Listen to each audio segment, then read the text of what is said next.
policial que está ali na rua, que previne o furto, que impede um assalto.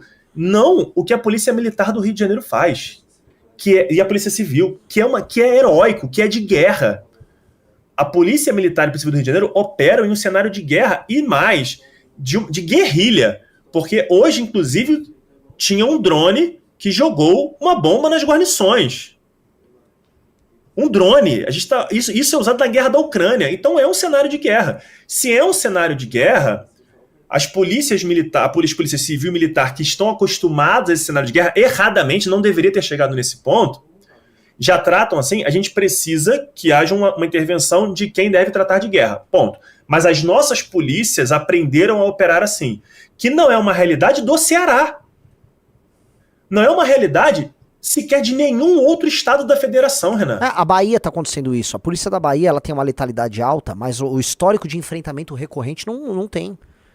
Não é igual. Pois é. O caso do Rio de Janeiro é um caso sui generis, porque a força policial, ela aprendeu. Ela tem a técnica, ela tem o treinamento, é uma coisa muito específica. E aí a gente vê esse avanço do Comando Vermelho, que também teve o aprendizado dele enquanto facção, nesses estados em que ele...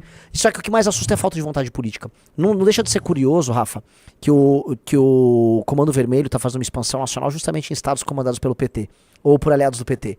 Justamente em lugares em que não há interesse político em fazer um enfrentamento mais enfático a eles. Vamos voltar para o que a gente falou?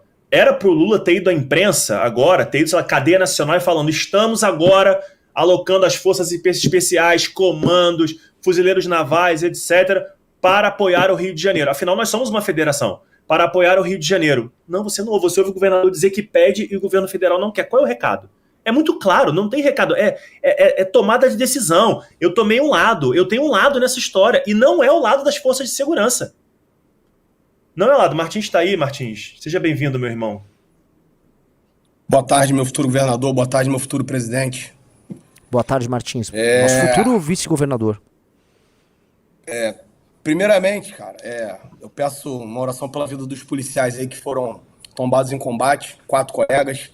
A gente não fica feliz quando um colega cai. A nossa operação ela não tem que ter nenhuma baixa, porque quem tem que morrer é o vagabundo, não é o policial. Quem escolheu o lado errado foi ele, não fomos nós. E por outro lado, cara, é uma operação que a gente tem que exaltar os policiais, porque para quem não sabe, não é fácil você segurar um fuzil, você se vestir com equipamento pesado, um colete, um coturno, e você tá dentro de um beco de uma favela tomando tiro, tomando granada, tendo um ambiente hostil, com uma pequena parte da população que fecha com os vagabundos, que é aliada aos vagabundos, que passa informações da gente, localização da gente. Então nós temos no terreno ali verdadeiros heróis, né? Eu estava de serviço ontem, fiz uma prisão, uma apreensão, saí hoje, e parece que a gente já vai entrar de prontidão. Eu particularmente liguei e pedi para ir para a operação lá hoje, eu não tenho cansaço, eu quero ir para lá, eu quero ir para o terreno, eu quero abater vagabundo, eu quero carregar corpo, e eu não quero saber, meu irmão, eu quero saber que eles têm que ser expurgados. Eu já tenho informações aqui, que tem mais de 60 traficantes abatidos, né, e nossos 4 policiais, ou seja, 64 até agora o número, porém, vão aumentar, e eu espero que aumente, tá? Eu não tenho nem um mimimi em falar isso, eu espero que aumente, porque, repito, a partir do momento que um cara prefere pegar um fuzil e confrontar a polícia, então a partir desse momento ele já escolheu a morte. Se ele quiser viver, ele vai viver uma vida decente, ele vai ser um cidadão de bem, ele vai pagar impostos, ele vai viver dentro da Constituição. E voltando para a DPF, né, porque a gente tem essa DPF 635 que atrapalha muito a gente. E eles pregam, né, os direitos humanos, eles pregam que quando a gente está em um confronto, a gente viola a Constituição, né, os direitos constitucionais. Mas se um vagabundo, ele está ali portando um fuzil, uma arma de guerra, ele já escolheu ser um narcoterrorista, ele escolheu ser um narcotraficante. Então ele não tem direito nenhum, ele não tem direito a nada. Ele tem 2 direitos, ou a prisão ou a vala. Ou prisão ou morte. Porque se ele não quiser isso, repito, ele vai ser um cidadão de bem. E quem paga é o cidadão que está ali.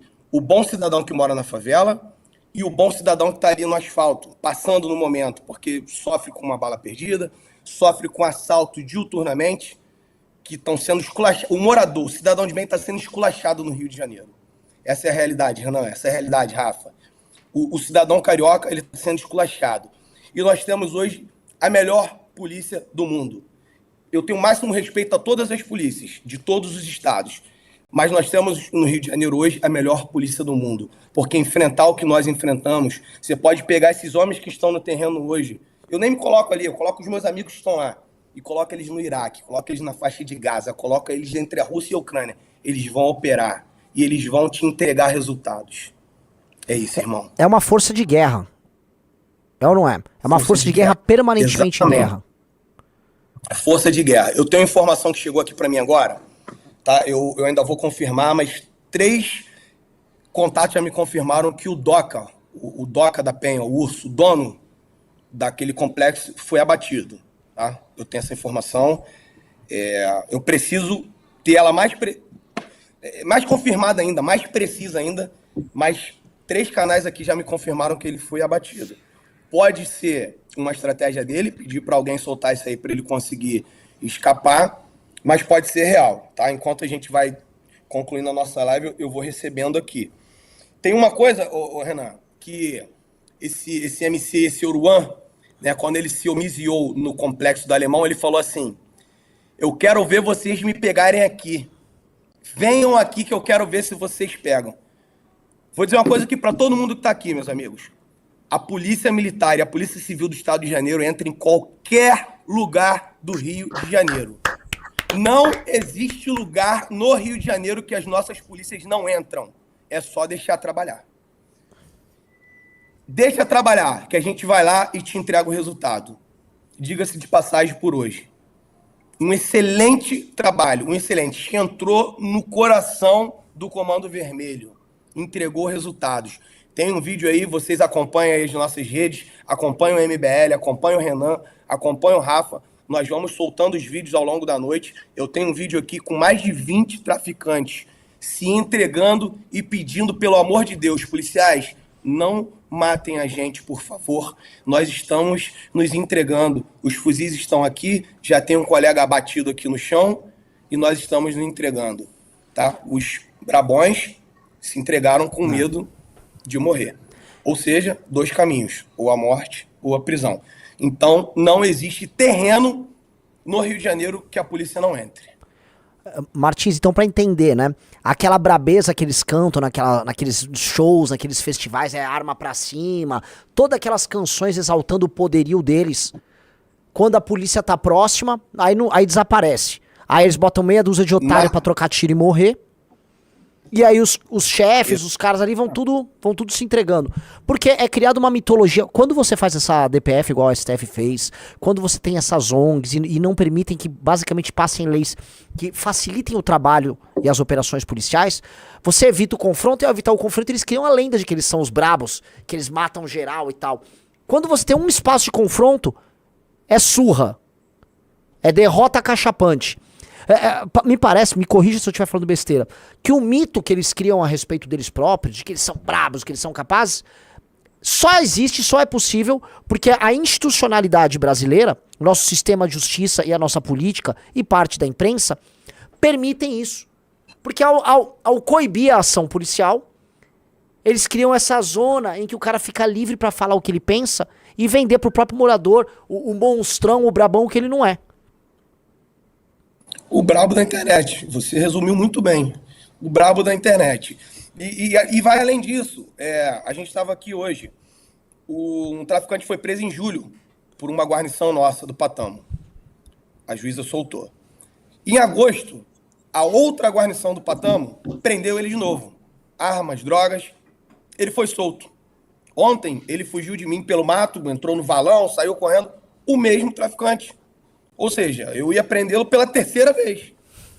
O mesmo traficante. Tem direito à liberdade? Martins, queria até propor um trabalho aqui para o nosso pessoal que é muito bom nisso aí, a nossa militante, a nossa galera, da gente levantar os presos e depois acompanhar quanto tempo esses caras vão ficar presos. Eu queria muito ter essa informação. Quem vai sair em audiência de custódia, quem vai ficar preso, quanto tempo vai ficar. Eu queria muito saber isso.